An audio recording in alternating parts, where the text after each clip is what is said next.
Hi friends, അപ്പോൾ നമ്മൾ ഇന്ന് ഒരു വഴുതനങ്ങ വറുത്തുണ്ടാക്കാൻ പോണ ബ്രിഞ്ചാൾ ഫ്രൈ.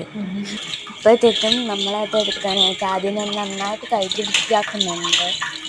നല്ലതായിട്ട് കഴുകുന്നുണ്ട്. എന്താണെന്ന് പറഞ്ഞാൽ നമ്മുടെ വീട്ടിലുണ്ടായത് തന്നെയാണ് കേട്ടോ. എന്നിട്ടത് കട്ട് ചെയ്തു. ഞാൻ ഇന്ന് 2 ദിവസം എന്നല്ല, ഇന്ന് തന്നെ ഒരു വീഡിയോ ഇട്ടിട്ടുണ്ടായിരുന്നു ഗാർഡനിൽ നിന്ന്. അതിൽ വഴുതനങ്ങ ഉണ്ടായിട്ടില്ല, അത് വയലറ്റാണിത്. നമ്മൾ കട്ട് ചെയ്തു. അറ്റം തുമ്പ് ഞാൻ അപ്പുറത്തെ അറ്റം കട്ടിയാൽ ചിലവർ അപ്പുറത്തെ അറ്റം കട്ടിയാലല്ല. നമ്മൾ വട്ടത്തിൽ നന്നായിട്ട് നല്ല നൈസായിട്ട് അരിഞ്ഞു കൊടുക്കുക. ഞാനതിന് ശരിയാവില്ലാത്തത് കൊണ്ട് നമ്മൾ അച്ചാമ്മയെ കൊണ്ട് അരിയിപ്പിച്ചു. അച്ചാം വേഗം അരിയും, അപ്പം അതിന് വേണ്ടി കാണാവേ. അപ്പോൾ നമ്മളെല്ലാം അരിഞ്ഞു കഴിഞ്ഞിട്ടുണ്ട്, കണ്ടോ. അച്ചാമ്മ നല്ല അടിപൊളിയായിട്ട് അരിയും. എന്നിട്ട് നമ്മൾ അതൊരു പാത്രത്തിലേക്കാക്കി മാറ്റണം. മുഴുവൻ അരിഞ്ഞ് കഴിയുമ്പോൾ അതിനൊരു കളർ ചേഞ്ച് വരും. അത് കുഴപ്പമില്ല. എന്നിട്ട് നമ്മൾ നന്നായിട്ട് കഴുകി നന്നായിട്ട് വെള്ളം ഊറ്റണം, നന്നായിട്ട് ഊറ്റണം. കണ്ടോ, അപ്പം ഇങ്ങനെ കിട്ടും. എന്നിട്ട് ഇത്തിരി നമുക്ക് ആവശ്യമുള്ള അത്ര ആദ്യം തന്നെ ഉപ്പാണ് ഇട്ടെന്ന് കൊടുക്കുന്നത്. കണ്ടോ, ഉപ്പിട്ട് കൊടുക്കുന്നുണ്ട്. പിന്നെ അടുത്തതായിട്ട് നമ്മൾ ഇടാൻ പോകുന്നത് മഞ്ഞൾപ്പൊടിയാണ്. ചിലവരൊന്നും അത് ഇടാറില്ല, വെറുതെ മുളക് പൊടി ഉപ്പും മാത്രമായിട്ട് വറുക്കും. പക്ഷെ നമ്മൾ മഞ്ഞൾപ്പൊടി ഇടും.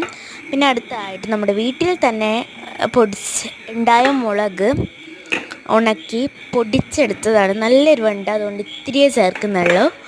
നന്നായിട്ട് മിക്സ് ചെയ്യുന്നുണ്ട്. പിന്നെ ഇച്ചിരി വെളിച്ചെണ്ണ, ഇച്ചിരി ഒഴിച്ചാൽ മതിയേ. ഇത്തിരി അധികം കൂടിപ്പോയി, എന്നാലും കുഴപ്പമില്ല കേട്ടോ. എന്താണെന്ന് പറയട്ടെ, അത്രയില്ലേ. ഇതിനെക്കാളും കുറച്ചാണെങ്കിൽ ഒരു സ്പൂണിൻ്റെ പകുതി മതി. നമ്മൾ മിക്സ് ചെയ്തു. നമുക്കിത് ഗ്യാസ് കത്തിച്ചിട്ട് ഒരു നോൺ സ്റ്റിക്ക് പാനായ ഇച്ചിരി വെളിച്ചെണ്ണ മതി അത് വരട്ടെ. എൻ്റെ കയ്യിലൊരു നോൺ സ്റ്റിക്ക് പാൻ ഉണ്ട്, അതുകൊണ്ട് നോൺ സ്റ്റിക്ക് പാൻ എടുത്തു. ഇച്ചിരി വെളിച്ചെണ്ണ ഒഴിക്കുക. എന്നിട്ട് ഇത്തിരി കണ്ടോ, ഇത്തിരി കൂടിപ്പോയാന്നൊരു സംശയം. നിങ്ങളുടെ വീട്ടിലൊക്കെ ഈ എണ്ണ തൂക്കുന്ന ബ്രഷില്ലേ, അത് വെച്ചൊന്ന് എല്ലായിടവും ഒന്നാക്കി കൊടുക്കുക. പിന്നെ ഒരു കാര്യമുണ്ട്, ഇതിൻ്റെ സെക്കൻഡ് പാർട്ട് ഞാൻ അടുത്ത ദിവസങ്ങളിൽ അപ്ലോഡ് ചെയ്യുന്നതായിരിക്കും.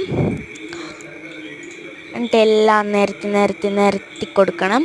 അപ്പം നമുക്ക് നിരത്തി കൊടുക്കാം, നല്ല വട്ടത്തിൽ നിരത്തി കൊടുക്കാം.